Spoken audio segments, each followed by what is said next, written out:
Written in stars and margins by The Anxious Chords 01. A DCU fanfic rated for teen and up audiences, with additional tags for alternative universe, bookstore, fluff, first dates, and tarot. Summary. What started as coming in on a rainy Tuesday to do research on old Grecian literature quickly became flirting with the shopkeeper within the margins of the books she was reading. Diana slowly but steadily falls head over heels for a shopkeeper who has no right to look that good in fishnets. Chapter 1. Marginal Spells. The bell above the door of Backward and Bound jingled with a theatrical chime, louder than it needed to be, as Diana pushed the door open. The rain outside was steady but not aggressive, misting the cobblestone sidewalk and glazing the window panes with that watercolor blur she had come to associate with Boston in late October. She stood just inside for a moment, allowing the warmth and smell of the shop to envelop her. Old paper, cracked leather, and a hint of incense that always lingered just under the surface like a whispered spell. A fire crackled softly in a small cast-iron stove near the reading nook, and jazz from a vintage turntable played low, the notes curling around the wooden shelves like smoke. No one looked up when she entered. That was part of the charm. No polite greetings, no offers to help, no buzzing clerks shadowing your steps.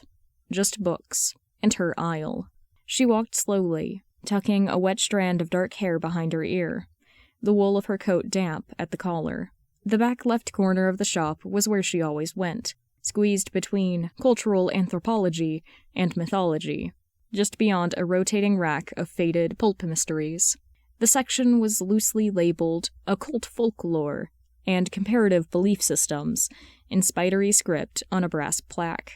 She didn't believe in fate, not really, but there was something about that corner, half-hidden, usually empty, and filled with oddities and forgotten histories that felt like a pocket in time. Today, she pulled out The Cult of the Serpent Mother, Rites of Power in Pre-Classical Crete, a book she'd pretended to discover for the first time at least 6 times before. She didn't open it yet. Instead, she crouched slightly, scanned the shelf as if she hadn't memorized it already, and carefully adjusted the placement of The Volva's Way, a slender volume on Norse seeresses, so that it leaned half a degree to the left. An imperfection, a question mark. It was a ritual now, almost a private joke. She never bought anything, she just rearranged, one book, every Tuesday. Diana took The Serpent Mother book to her usual spot, a red velvet chair with one fraying arm, under a brass lamp that flickered now and then, like it had an opinion. She opened the book slowly, expecting the familiar annotated margins and dog-eared pages, the press of time in the texture of each one. But on page 143, tucked halfway into the spine, there was a note, a slip of thick, cream-colored paper, folded with precision. She looked around reflexively, though she knew she was alone, or she appeared to be. Unfolding it, she read, in neat, black ink, "Looking for something?" Her lips parted slightly, a breath caught between amusement and surprise. She turned the note over, blank on the other side, not signed. She sat back in the chair, letting the question hang there like smoke. It wasn't just the words. It was the implication. I see you. And now that she thought about it, she had always felt seen in here. Watched. But gently. Not stalked. No, that wasn't the right word. More like observed, with a kind of curiosity that she couldn't quite resent. She didn't write back. Not that day. But she returned the next Tuesday. It rained again. This time harder. Diana's boots left damp prints on the old floorboards. The bell jingled once more, and again, no one greeted her. She stepped past a young couple in the poetry aisle, a man in a tweed coat with his hand resting on the woman's spine, as she read Neruda. Her aisle was empty. The Serpent Mother book was still on the shelf, but she didn't touch it. Instead, she slipped a thin piece of paper between the pages of The Volva's Way, the one she always tilted just slightly off-center.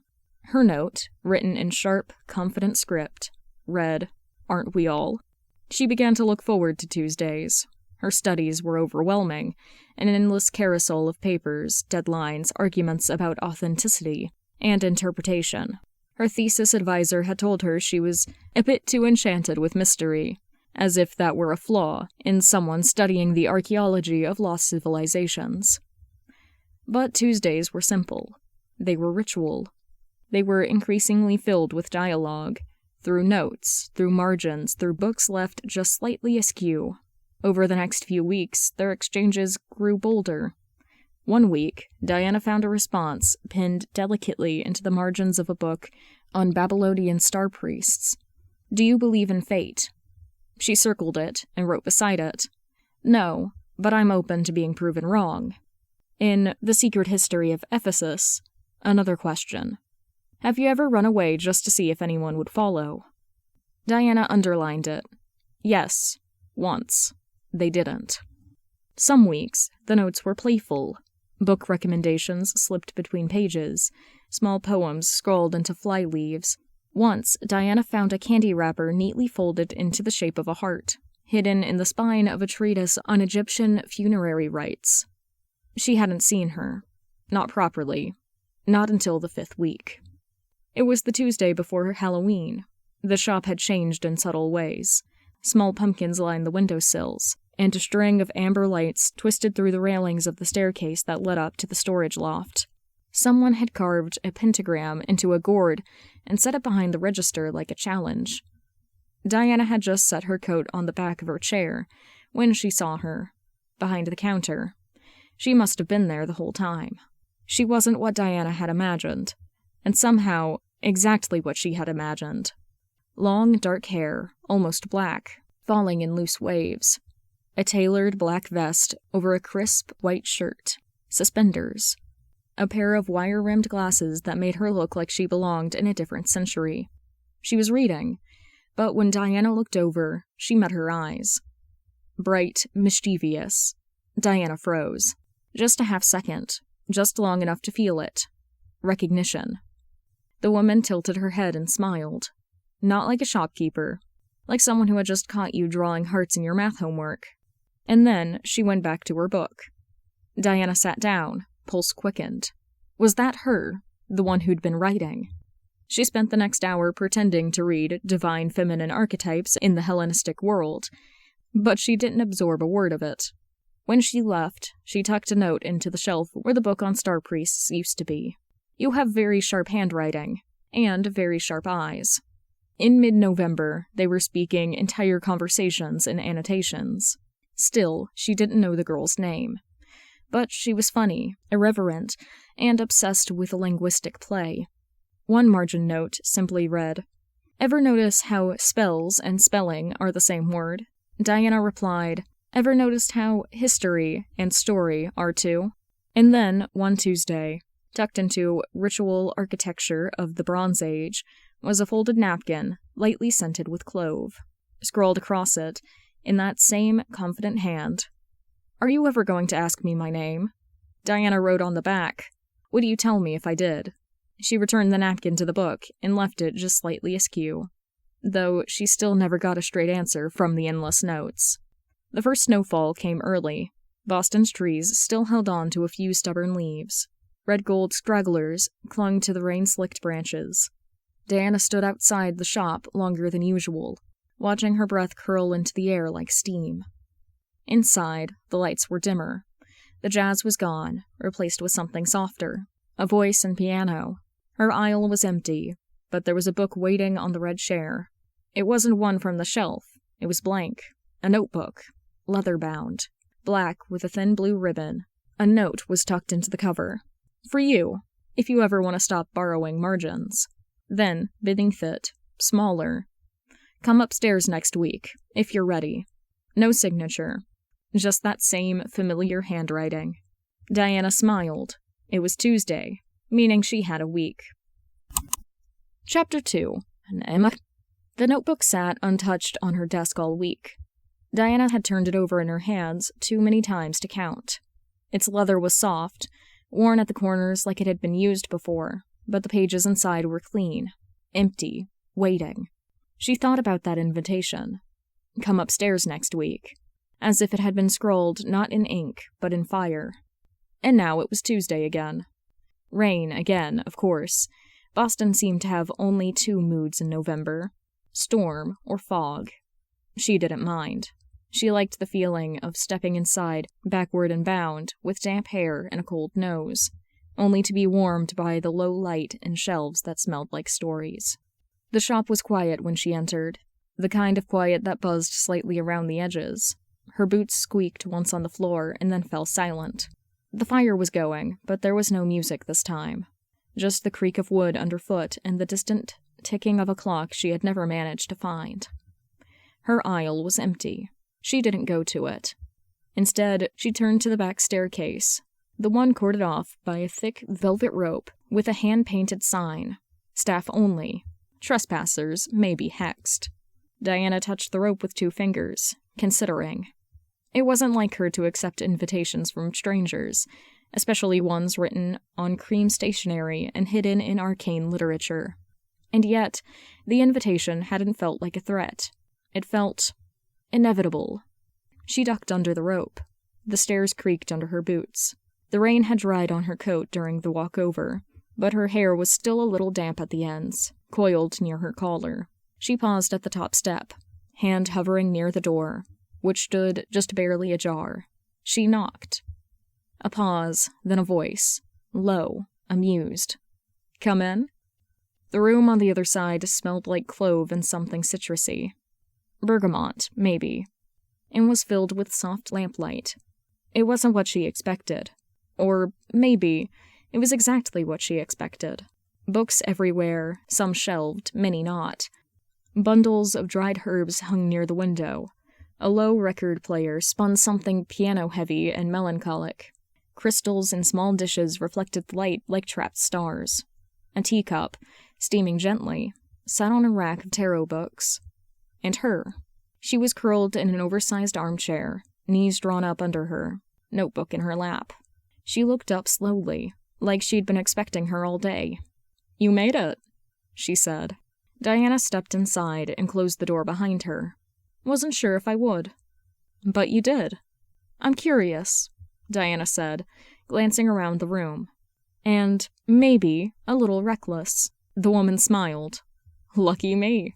She was striking in that quiet way, ink-dark hair falling loose over one shoulder, sleeves rolled up to her elbows, a band of rose quartz on one wrist. Her shirt was soft linen, the collar open. Her jeans had a faint tear at the knee. No name tag, no preamble. Diana took the empty seat across from her, a low, square chair with a blanket draped over one arm. She sat without taking off her coat. Not yet. The other woman tilted her head. "So, we're doing this?" "Apparently," Diana said. "I suppose now is the part where we tell each other our names." A beat passed. But the other woman just smiled. "You first." Diana narrowed her eyes. "You invited me." "And you knocked." She leaned forward slightly, setting her notebook aside. "I know yours, anyway, Diana. Every Tuesday. Same book, same shelf. A little mischief left behind." Diana crossed one leg over the other. "Then it's only fair you tell me yours." "I'm not sure fair is the game we're playing." That made Diana smile despite herself. She studied the girl in front of her. She was hard to pin down. Half poetry professor, half lucid dream. There was something grounded about her, though, like she'd chosen this tucked-away world on purpose. Diana pulled off her coat, slowly. "You know a lot about me." "I know what kind of books you linger on," the girl said. "You touch the spines like they might break open, like something might fall out." "I'm writing a thesis." "Sure," the girl said, not entirely teasing. "But you don't read like a student." Diana raised a brow. "How do I read?" "Like someone waiting for something." Silence stretched between them like a silk thread, light but tensile. Diana picked up the notebook she brought, set it on the little table between them. "You gave me this." "I did. I haven't written in it. Yet." Diana ran her fingers along the cover. "You're very sure of yourself." "I'm very sure of you," the girl said again, echoing the words Diana herself had once written in a book margin. "You've been talking to me for weeks without ever saying a word." Diana exhaled slowly. I should have said something sooner. You did, in your way. I guess I'm used to books talking back a little less. The girl laughed. It wasn't loud, but a quiet, knowing sound. You looked like you needed a conversation you didn't have to explain. That struck something in Diana she wasn't expecting. A truth too clean to dodge. So, what do you get out of this? She asked. I get to watch someone fascinating pretend to not be fascinating. I get to guess what kind of person marks a line about fate, but not love. I get to wonder if you always smell like rain and library dust. Diana leaned back, faintly disarmed. Is that a line? No, the girl said, smiling. But it could be. She stood, finally. Walked over to a cabinet near the window. She poured tea. No asking, no explaining. Just moved with the same calm, fluid energy, like she'd been waiting for this moment to unfold exactly as it would. She handed Diana a cup. Chamomile and something else, Diana said, sniffing. Bergamot? Good nose. Is this how you flirt with everyone who misshelves a book? No, the girl said, sitting back down, cradling her own mug. Just the ones who seem like they're trying not to be found. Diana watched her for a long time. You're hard to get a read on, she said. That's half the fun. And the other half, the girl's smile shifted. Smaller, softer now. You, sitting here. Something settled inside Diana then. A weight she didn't know she'd been carrying, eased, just a little. She wasn't sure yet what this was, but she knew it was rare. That kind of ease, that kind of attention. She looked down to the tea, then up again. Do you ever go out, or is this your whole world? The girl blinked. Out where? Diana met her eyes. Out, like, with someone. There was a beat, then two. Oh, the girl said. Is that what this is? It could be, Diana said. If you tell me your name. Another pause. Then slowly, the girl set her mug down. She extended her hand. I'm Z. Diana raised a brow. Z. Short for something that sounds too much like a magician's stage name. You're not allowed to laugh. I wouldn't. Z's hand was warm. A little ink smudged at the tips. Nice to meet you, Z, Diana said, holding her gaze. Likewise. A smile tugged at Diana's mouth. You free next Tuesday? Z didn't look away. I own the place. I'm always free Tuesdays. Chapter 3. Any Card. The cafe was called The Star and Spoon, and it looked like it had been designed entirely by moonlight and dream journals. Low, pendant lamps shaped like crescent moons hung above mismatched tables. The walls were papered in deep indigo, with hand-painted gold constellations curling across the surface. A hand-written chalkboard menu offered drinks with names like The Tower, Double Espresso, Oat Milk, Cinnamon, Moonchild Latte, Lavender and Rose, and Mercury Prescription, Caffeinated Chaos with Cardamom. In the back corner, there was a velvet curtain alcove, with a small round table. A deck of tarot cards waited in the center, fanned slightly, like the start of a trick. Z was already seated when Diana arrived. She was sipping something violet from a delicate teacup, wearing a sheer black blouse under a wine-colored cardigan. Her silver rings glinted in the lamplight as she swirled the cup absently, reading the leaves, or pretending to. Diana approached with the amused caution of someone stepping into someone else's world. I wasn't sure if this was going to be charming or aggressively themed, she said, sliding into the seat opposite. Z looked up and grinned. Plot twist. It's both. Diana smiled. Well, now, you know, the barista called my drink the Empress Rising without blinking. They take their role play very seriously. I admire the commitment. You're still holding the receipt. Diana glanced down at the parchment-like paper in her hand. The Empress Rising. $6.66. She folded it once and tucked it into her coat pocket. Feels like the kind of souvenir I'll look back on fondly. Or mysteriously. Depends on how the date goes. Is that what this is? Diana asked, a little too hopeful. Z's smile didn't falter. Do you want it to be? Diana hesitated for only a breath. I wouldn't be here if I didn't. Z looked down, brushing a loose strand of hair behind her ear. For the first time since they met, she looked just the tiniest bit bashful. You really are different outside the bookshop, Diana said. Yeah? More human. Z snorted. I'll try not to take offense. You shouldn't. You were a little omniscient back there. I was just watching. You're the one who turned Tuesday afternoons into a mystery. I'm still waiting to solve yours. Z tapped the table near the tarot deck. That sounds like a challenge. I think you're full of riddles. I think you like that. Diana met her eyes. I do. There was a pause. A longer one this time. The kind that sits in the air like a beat before a kiss. Or the moment a card is turned over. Fate still uncertain. Z reaches for the deck. You want to know our future? She asked. Diana raised an eyebrow. Are you serious? Z began shuffling, one-handed. It looked like muscle memory. Deadly. I don't believe in magic, the occult, or these fate cards. First, I'm hurt. But it is good. I don't believe in rules. Z handed her the deck. Knock once, she said, to clear the energy. Diana gave her a look, but obeyed. Z smiled. Now shuffle, however you want. Your story, your hands. Diana shuffled. The cards were soft-edged from use, comforting. She handed them back, watching Z as she began to deal. 3-card draw, Z said. Past, present, future. Don't think too hard about it. You're literally pretending to read my destiny in a moon-themed cafe. Don't ruin my aesthetic. She flipped the first card. The Hermit. Z raised her brows. Interesting. Is it? Solitude, inner work, searching.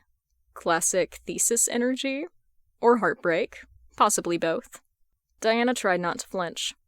Go on. Z flipped the second. The Lovers.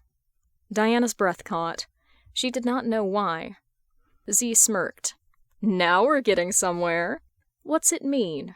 Connection, duality, choice. Could be romantic. Could be a reckoning. She tilted her head. Or maybe you're just sitting across from someone you're meant to kiss. Diana's pulse skipped. Is that a professional interpretation? Z grinned. Pure intuition. She flipped the last card. The Tower. Diana frowned. That doesn't sound good. Z looked at it quietly for a moment. Change, collapse, truth arriving like thunder. It's not a bad card. It's just honest. Something old falls away to make room for something real. Diana stares at the spread. So what?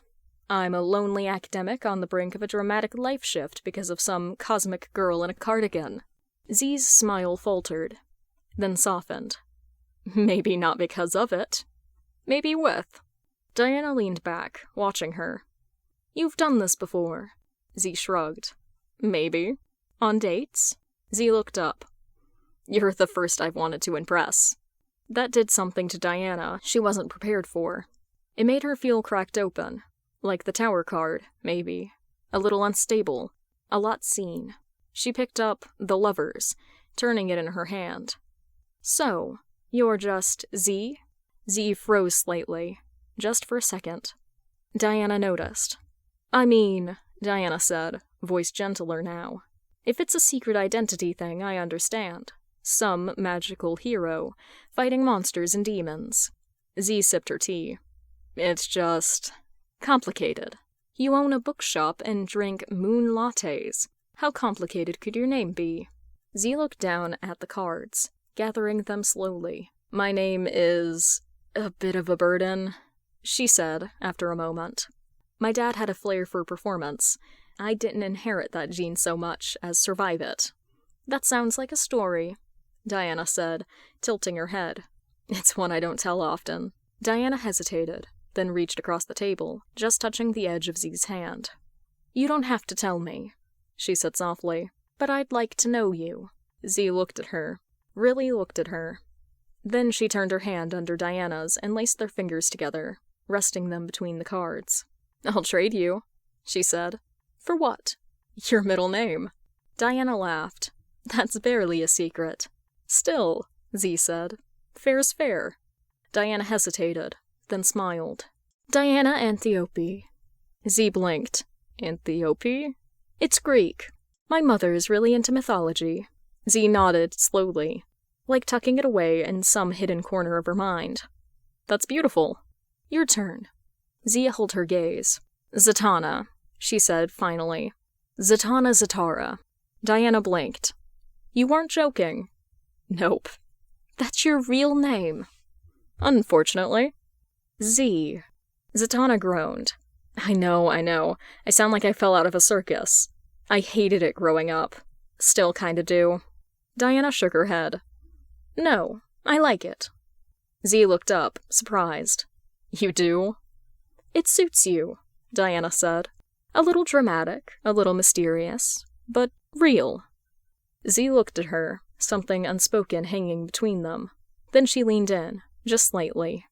So, she murmured, what does the Empress Rising do after the cards are read? Diana leaned in too, so close their foreheads nearly touched. She takes the reader out for dinner.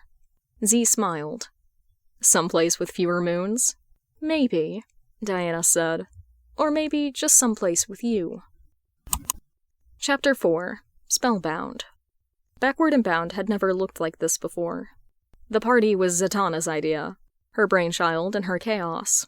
A masquerade meets literary costume soiree, in the shop after hours, with candlelight flickering in wine bottles, soft jazz spinning on vinyl, and clusters of guests sipping mulled wine beside fantasy novels and banned books. She'd posted a vague flyer by the register.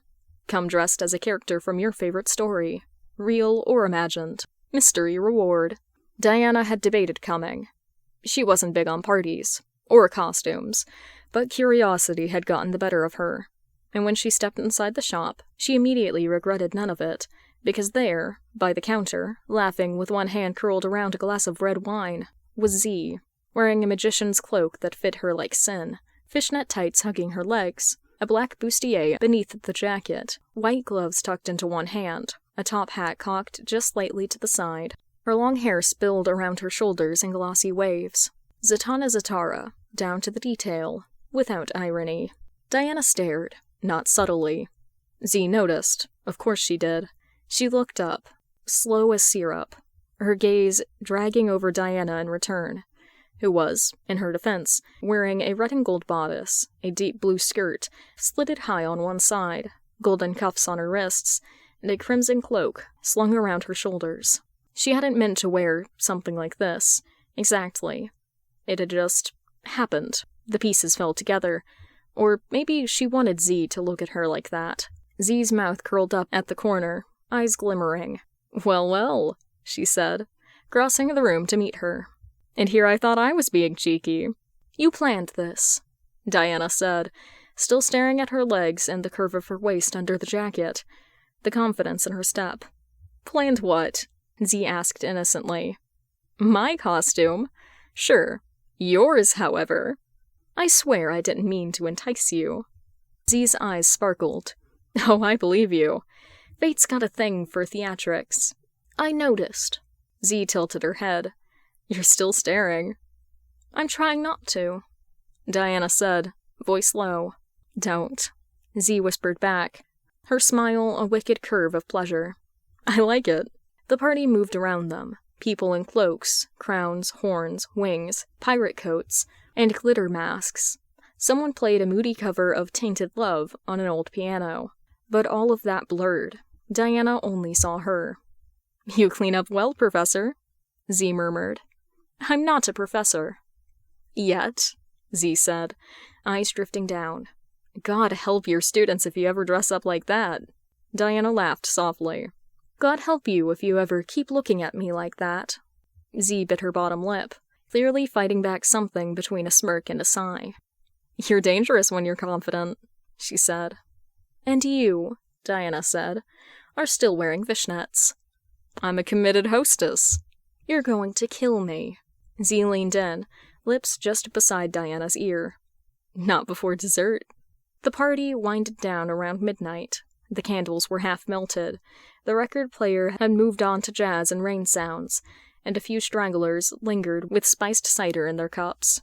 Diana helped stack glasses and fold up tablecloths. Z moved around the shop barefoot now, tights still hugging her legs, jacket unbuttoned, hat tossed carelessly on a shelf. Her makeup had smudged slightly. She looked incandescent. As Diana took the last tray to the kitchen, Z caught her wrist. "Wait," she said. Diana turned. "I want to walk you home." "You sure?" Diana asked. "It's late." "I'm sure." Outside, the street was slick with rain again. Lamps cast golden halos on the pavement. The city was quiet, just the hush of distant tires, the click of their boots. Z walked close, not quite touching. Her jacket fluttered open in the breeze. Diana risked a glance down.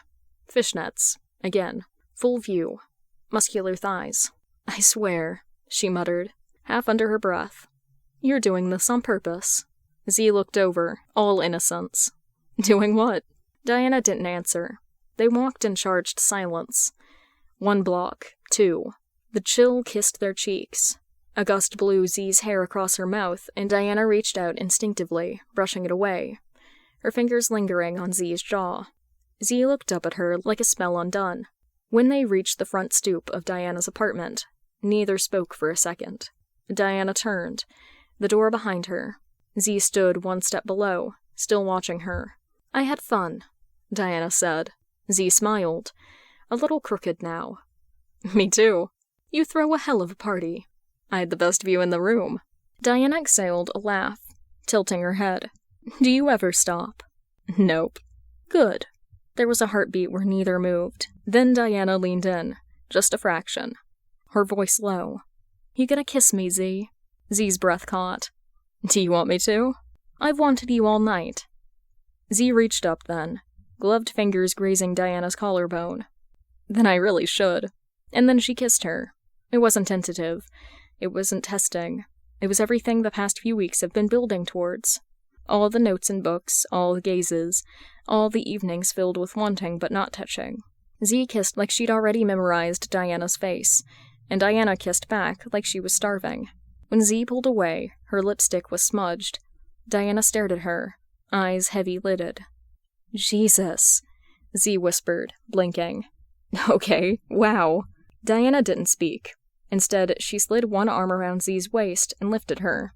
Z made a surprised, breathless sound. "Oh." Diana carried her over to the threshold without breaking her stride. Her voice, when she finally spoke again, was low and certain. "Upstairs." Z's fingers curled around the fabric of Diana's cloak. "I'm not gonna argue." Inside the apartment was dark and warm, the kind of cluttered that felt lived in. Books piled on the kitchen counter, a shawl tossed over a chair, boots by the door. Diana set Z down carefully in the hallway, lips barely parted, just tasting her breath. Z looked back up at her, dazed. "I wasn't expecting that." Diana leaned in, eyes burning. "Then you haven't been paying attention." Z smiled, hands sliding up Diana's arms. "Oh, I've been paying very close attention." Their mouths met again, hungrier now, rougher, all edge and want. Z's jacket slid off her shoulders. Diana pulled at the glove on one hand and tossed it aside. Her fingers traced Z's bare arms, up to the lace edge of the corset. Z broke the kiss, flushed and breathless. "Still think I'm doing this on purpose?" she whispered. Diana pressed her against the wall, her hand firm on Z's waist. "God, I hope you are." Chapter 5. Whispered Curses. Somewhere between the 3rd and 4th time Diana reached for her in the dark, Zatanna dissolved into laughter. "Diana," she gasped, half covered in sheets, breathless and flushed. "I think my soul just left my body." Diana, head buried against her stomach, only hummed in response. Her hands, slow and insistent, had found Z's thigh again, trailing up like a promise. Z arched slightly. "I'm serious. I might be medically dead. Call a priest. Or a very open-minded witch." Diana looked up at her, hair tousled like a storm cloud, and grinned. "You're the one who showed up in fishnets. You've said that twice tonight. You've earned it." Z laughed again, the sound low and delighted. She collapsed back into the pillow with a theatrical groan. "Okay," she said, breath ragged, eyes closed. "One more time. But if I die, then you have to bury me in that corset." Diana kissed her hip. Deal. They fell asleep sometime just before dawn, limbs tangled, bodies still warm from each other. Diana's hand rested lazily across Z's waist, and Z's face was tucked into Diana's shoulder, lips just brushing the curve of her collarbone. It was quiet, the good kind, not the awkward, not the unsure, just quiet. When Diana blinked awake, the sun was already spilled through the curtains, a soft golden glow across her sheets. The window was cracked open. Birds were arguing outside, somewhere in the branches. Her bed smelled like sweat and perfume and Z's shampoo, something botanical and faintly sweet. She reached out instinctively. Empty. The space beside her was warm, but fading. "Z," she called, voice low, still rough from sleep. No answer. She sat up, blanket sliding down her back. Her body ached in the best way possible. She stretched, winced, and smirked to herself. And then, just as she was starting to reach for her phone, the front door clicked open. Z slipped in backwards, juggling 2 coffees in a small paper bag. She was wearing Diana's oversized white button-down, sleeves rolled up, collar loose and careless around her neck. Her hair was twisted into a messy bun, strands falling over her cheeks. She looked tired and flushed and devastating. "I stole your shirt," she announced. Diana leaned against the doorway, eyes dark with something tender. "I noticed." Z smiled as she padded barefoot into the kitchen and held out a cup. "Black with a splash of cinnamon oat milk, right?" Diana blinked. "You remembered." "Of course I did," Z said, handing it over. "You order the same thing every Tuesday, and act like it's an accident." Diana took the cup, watching her. "And the other one?" "Vanilla, honey, extra cream. Don't judge me." Diana didn't. She couldn't. Not when Z looked like that. Like something stolen out of a dream. Holding coffee in a sunlit kitchen, they stood in the silence again, sipping. Diana's hand drifted down Z's back, then lingered at her hip, fingers slipping under the hem of her shirt. "You're not leaving yet, are you?" Diana asked quietly. Z didn't answer right away. Then, "I went for coffee. I'll come back." "I know." There was a pause. Z set her cup down and leaned against the counter, staring at the cracked tile near the sink. "I'm not good at this part." "What part?" "The morning after. Being around when things feel like they might start to matter." Diana walked over, slow, and took her hand. "You always leave?" "Not always," Z said, "but often." "Because you're scared?" Z met her eyes. "Because I never know if it's just the night, or if they want the morning, too." Diana touched her cheek. "I want the morning." Z's breath caught. "I don't know what this is yet," Diana said softly, "but I know I don't want it to be over." Z looked away, but she didn't pull back. "I wasn't expecting you," she murmured.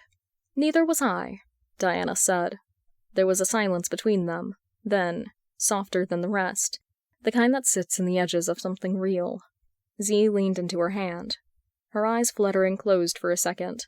Then she whispered, "I didn't know people like you were real." Diana kissed her forehead.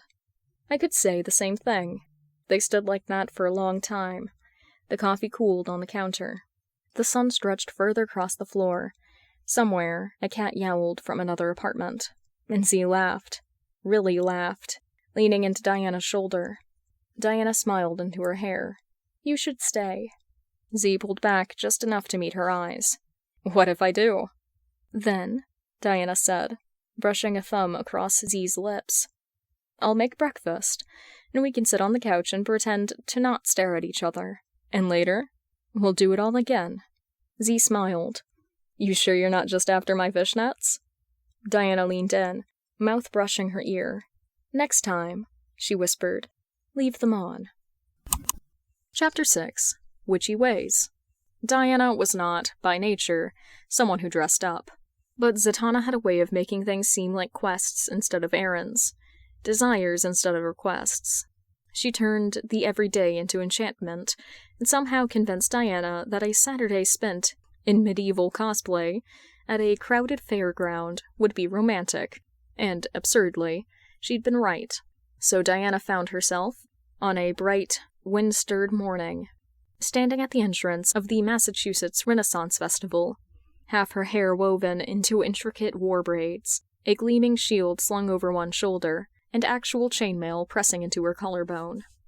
Her boots were heavy, her armor clinked with every movement, and she had never been more aware of how utterly out of place she looked. She looked like she belonged on the battlefield, or perhaps in a fantasy novel, and she blamed Zatanna entirely. Z, for her part, was dressed as a witch. Not the kind with green face paint and a broomstick. The other kind. The dangerous, raven-haired, thigh-high stockings and corset kind. Her dress was a decadent layering of black lace and dark velvet. A silver-stitched bodice hugged every curve, and her belt jingled with tiny glass vials, crystals, and a feathered charm or two. The witch's hat perched rakishly on her head, and beneath it, her dark eyes glittered with amusement and mischief. "If you say, milady, even once," Diana murmured as they walked through the gates, "I'll exile you to the turkey leg line." Z's grin was immediate. "No promises, brave knight." Diana tried not to stare, and failed, utterly. There was something devastating about Zatanna in costume. Something wild and knowing, like she was halfway between a stage performer and a forest spirit. The way she moved was poetry, and even in a crowd of people dressed like elves and peasants and lords, Z stood out like a spell come to life. Diana couldn't stop noticing the way her stockings hugged her legs, the flash of skin between her skirt and boot, or the way her corset lifted her figure just enough to make Diana forget what century it was. She thought of last weekend, and the weekend before that, and, if she had her way, every weekend after this one. Z stopped suddenly, pivoting on her heel, her skirt swirling like smoke. "Let's play a game," she said, eyes sparkling. Diana raised one brow. "Don't we already look ridiculous enough?" Z stepped closer, her voice dropping into something mockingly serious. "You're the noble paladin. I'm the dark sorceress who has terrorized the realm. You've hunted me across the Providence, through enchanted woods and cursed marshes, and now," she leaned in, lips curving, "we meet in battle." Diana crossed her arms, half smiling. "Do I win?" Z tilted her head, mock considering. "That depends. Do you fall for me before or after I seduce you into joining my wicked cause?" Diana rolled her eyes, but her stomach fluttered.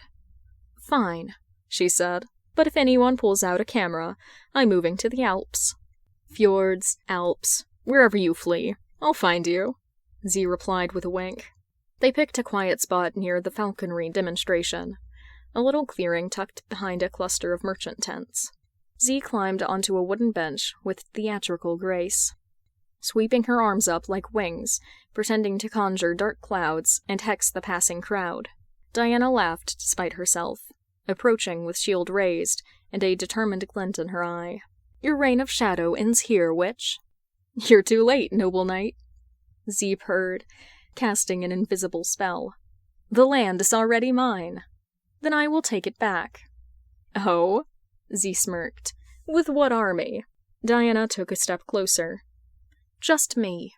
The wind stirred Z's hair, and her eyes narrowed with delight. They circled one another like old rivals, their lines half improvised, half stolen from fairy tales.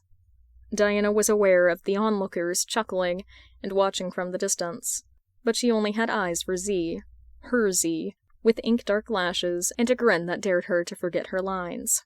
"You're trembling, paladin," Z murmured, stepping in until they were chest to corset. "Not from fear," Diana said, her voice low. Z softened, just a little. She reached up, fingers brushing the chainmail, at Diana's collarbone. "What happens next?" Diana's heart thudded in her throat. "You surrender," Diana whispered. "To you?" "To something," Diana replied, not sure whether she meant love, fate, or the gravity of Z's pull.